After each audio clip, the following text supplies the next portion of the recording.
On January 23, 1959, 10 students from the Ural Polytechnical Institute started traveling to begin a hiking and skiing trip in the Ural Mountains. The trip was led by Igor Dyatlov, 23 years old. He studied radio engineering at the institute. 21-year-old Yuri Doroshenko in his fourth year of radio engineering. He had been in a relationship with another skier on the trip, Zenaida Komgrova. She was 22, a fifth-year student of radio engineering. Even though they decided to break up, the pair were still good friends. Ludmila Deblina was the youngest of the group at 20. She studied engineering and economics. She was a fourth-year student. Alexander Kolotov was a 24-year-old student of nuclear physics in his fourth year. Yuri Krivonashenko was a 23-year-old graduate of construction and hydraulics. While working at Chelyabinsk 40, the secret nuclear facility, he experienced a nuclear disaster, a radioactive leak from the plant. Yuri was sent as part of the cleanup crew. Rustem Slobodin, a 23-year-old graduate of the university in 1958. Nikolai Thibobringal, 23 years old. He studied construction at the university. Simeon Zolotarov, 37 years old. He was the oldest in the group and the most mysterious. He graduated from the Institute of Physical Education of Minsk in 1950. And the only survivor, Yuri Yudin, 21, who left early due to rheumatism and knee pain he was suffering during the trip. Everyone in the expedition had a grade 2 rating and ski experience. Once they returned from their trip, they would receive a grade 3 rating, the highest rating possible. The route laid out by the group would take them to the north regions of the Sverdlovsk Oblast and the upper Luza River. The route was approved by the Sverdlovsk Route Commission. The goal was to reach Mount Otorten, a mountain 6 miles from where the Dyatlov Pass Incident occurred. January 23rd, while at a hotel room packing for their journey, they received their route book. Leaving Sverdlovsk City on a train headed towards Serov. January 24th, they arrived in Serov. Krivonashenko was arrested for singing and disturbing the peace, but he was soon released. January 25th, they arrive in Ivdel by train and take a bus to Vizhay. January 26th, they left Vizhay in the back of a GAZ-63, which was a large 2-ton Russian 4x4. The temperature was negative 1 degrees Fahrenheit. When they arrive, the group makes a deal with locals to have a horse carry their packs to the second settlement. Yuri Yudin falls ill. They find a shack to spend the night in at the village, with 25 houses. They wrote in their diary that this was the only one suitable for living. They started a fire from old boards and stayed up until 3 a.m., singing and talking. January 28th. When they awoke, it was 17 degrees Fahrenheit. Yuri Yudin left the group. The others started the first real day of their hike. 11:45 a.m., they depart the village and hike up the Luza River. 5:30, they rested on the banks of the river and set up camp. The group's first night in the tent. The tent was divided in the middle by a stove, too hot to sleep next to. Igor Dyatlov had taken 2 regular tents and stitched them down the middle to make one large tent. January 29th, the second day of the hike. They left the Luza River and headed for the Osipa River, skiing down a Mansi trail. The Mansi people are an indigenous people living in the region. The temperature was 8 degrees Fahrenheit. They stopped and camped along the banks of the river. January 30th. They continue along the river, and at 8:30 a.m. they follow a deer sledge trail. The temperature was 1 degrees Fahrenheit when they awoke. The wind is strong, snow begins to fall, and the temperature drops to negative 14 degrees. They can't walk on the river, it is not completely frozen, and the ice and water is hidden by snow. They stick to the bank and set up camp. January 31st, the weather is worse, windy and negative 14 degrees. They set off at 10 a.m. following the Mansi Trail. The snow is deep. They can only go forward at 1 mile per hour. They went on rotating, someone to forge a path through the snow every 10 minutes. They leave the valley and head up. The wind is piercing, and the end of the forest is near. They leave some gear in the woodline. They go south into the Ospia Valley, where the snow is 3 to 4 feet deep. This is the last info we have from the diary of the group, but we know February 1st they started late, traveling 2.5 miles that day, and set up camp at around 5 p.m. on the slopes of the Kolyat Siak, 10 miles from Mount Otorten. They had supper at 7 p.m. There is evidence that 1 or 2 members left to use the restroom that night. Dyatlov had agreed to send a telegram to the Institute Sports Club once they returned to Vizhay, no later than February 12th. But Dyatlov had told Yuri Yudin he expected it to take longer. So when February 12th came and went and no telegram was received, no one panicked.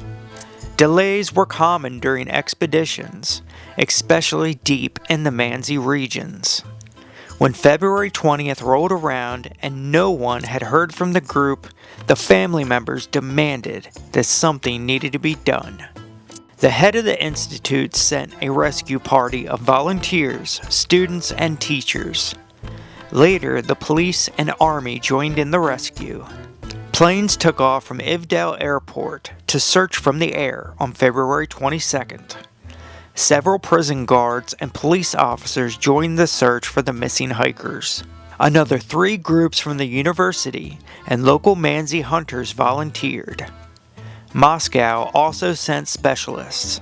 February 23rd, a group was dropped off near Mount Otorten. They reached it on February 24th. They concluded that the group had never reached the mountain. On February 25th, Boris Slobstov's group discovered the party's ski trails. The next day, they discovered the tent. The tent has struck up controversy even to this day. For reasons unknown, the sides of the tent were cut open from the inside. Some cuts did not make it all the way through. The left of the entrance, almost all of the hikers' boots were piled up, with 7 felt boots and 6 pairs of boots. To the right, 2 buckets, alcohol flask, 2 axes, 1 small axe, pots, a sheath rasp, stove, bags of food, and a piece of loin. In the center of the tent, they found 2 pairs of shoes. The far part of the tent stored the group's food, cereal, cans, sugar, and wood for the stove. The back was covered in snow, believed to have been blown in, and not from an avalanche. A pair of skis were standing up near the front of the entrance in the snow. They would not still be there if an avalanche had hit the tent. At the entrance was Dyatlov's jacket, laying outside of the tent in the snow. On the side of the tent, on top of the snow, lay Dyatlov's flashlight, still in working order.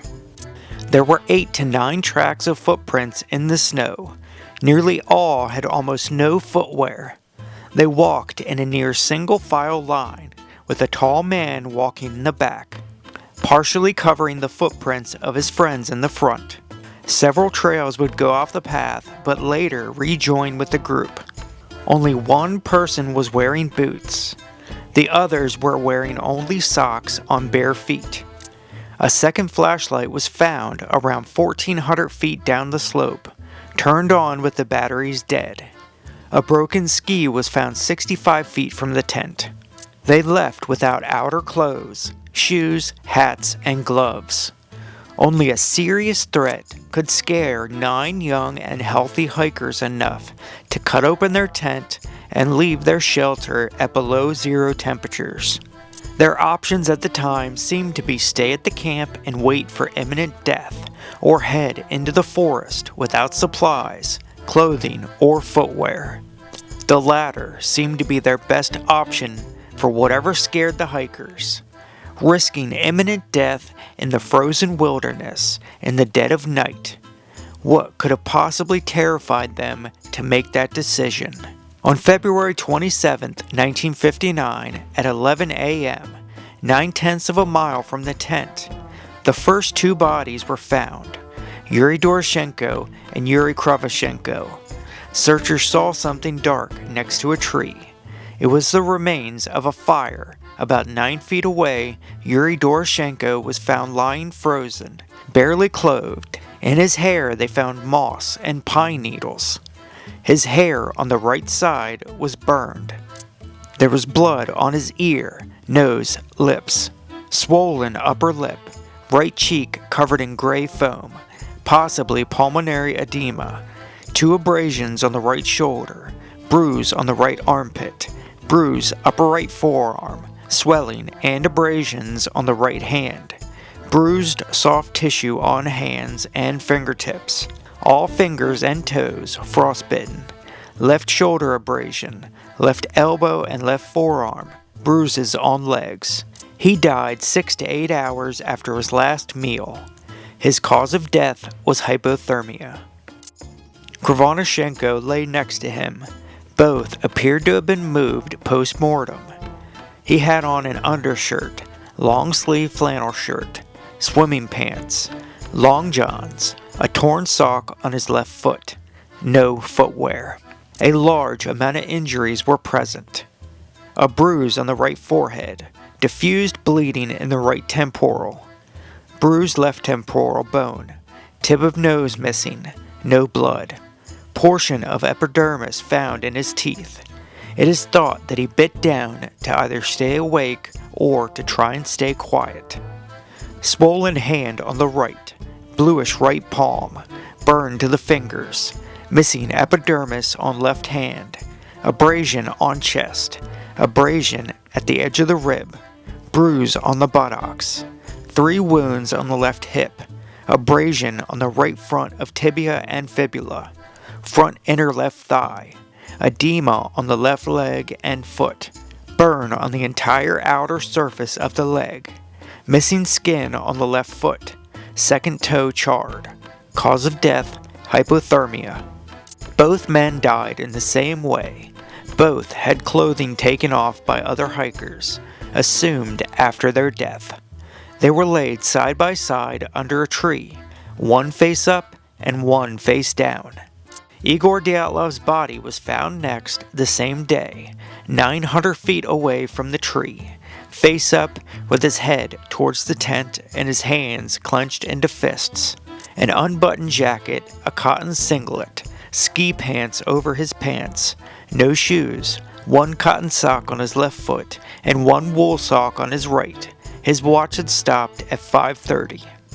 He had abrasions on his forehead, eyelids, left eyebrow, both cheeks, and blood on his lips, missing incisor on the lower jaw, bruised knee, cut ankles and tibia, forearm bruised, right palm and hand, bruising on the metacarpal joints, 2nd and 5th finger top and bottom, no internal injuries, cause of death, hypothermia. Zenaida Komgrova was found 2,000 feet from the cedar tree, face down with her head towards the tent. She had 2 hats, long sleeve undershirt, sweater, flannel shirts, another sweater with the right sleeve cut off, cotton sports pants, trousers, ski pants with 3 holes in the bottom of the right leg, 3 pairs of socks, and no footwear.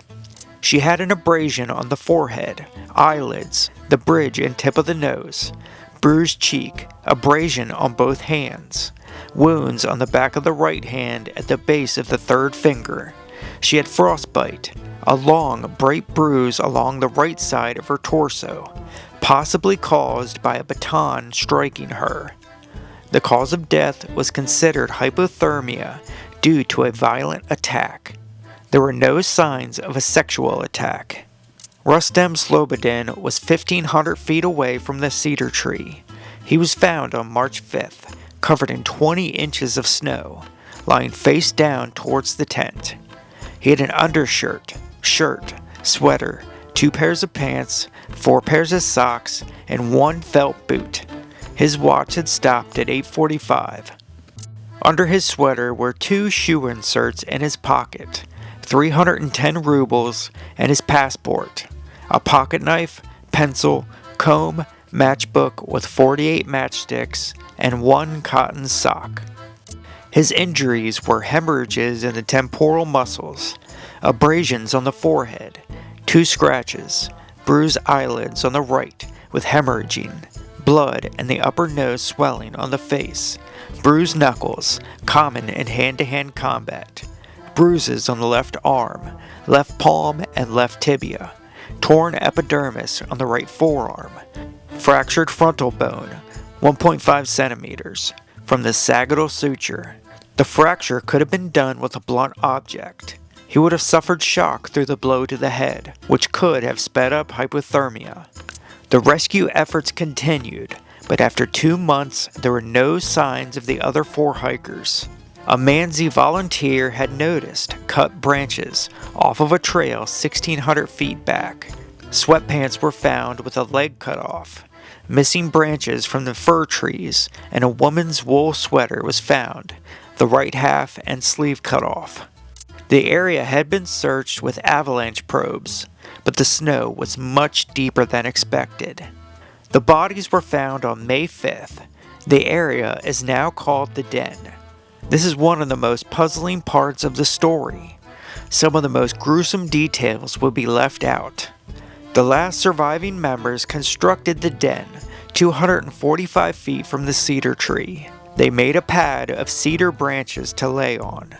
The strange part is that the bodies were found a few feet away from their shelter. But it just gets stranger from here. Ludmila Dublina was found first in a stream, deep underneath the snowpack. She was on her knees with her upper body pressed against a rock. She wore a short-sleeved shirt, long-sleeved shirt, and 2 sweaters, one belonging to Krivonashenko. It tested positive for high amounts of radiation. The radiation might not be the strangest part, considering that he was involved in the radiation cleanup after the Kistum disaster. She wore underwear, long socks, 2 pants. The outer pair was badly damaged by fire and was ripped. She had a hat, 2 pairs of socks, and a 3rd sock that was not paired. Her injuries were severe. Some I will not word in the same way that the autopsy worded them. She had skin missing from around the eyes, brows, nose, and cheek, damage around the left temporal bone, empty eye sockets, nose cartilage flattened, missing all soft tissue around the teeth and upper jaw, missing tongue, left ribs 2, 3, 4, 5, 6, and 7 were broken. On the right side, 2, 3, 4, and 5 were broken. Massive hemorrhaging in the right atrium of the heart. Bruised thigh. The doctors described her injuries similar to those of someone getting hit by a car. They were crushed with immense force. Simeon Zolotarov and Alexander Kolyatov were found together, nearly 100 feet downstream, facing breast to back. Simeon had 2 hats, a scarf, shorts, a long-sleeve shirt, sweater, a coat with the top 2 buttons unbuttoned, underwear, 2 pairs of pants, and skiing pants. He had a newspaper, coins, compass, socks, leather handmade shoes, and a camera around his neck. 4 other cameras were found inside of their tent. Why did he leave the tent so quickly and grab his camera when others left nearly barefoot? The film was ruined from the stream. What could it have possibly caught? He was found with a notepad in one hand and a pen in the other. The notepad was never pictured or sent into evidence. Simeon's injuries were as follows: empty eye sockets and soft tissue around the left wound to the left side of the head with exposed bone, flail chest, broken ribs, 2, 3, 4, 5, and 6 on the right side. Alexander Kolyatov was missing a hat and shoes, but he had a sleeveless shirt, long-sleeve shirt, sweater, fleece, ski jacket with the zipper down. It had a hole in the sleeve and burnt edges. Several tears in the right sleeve.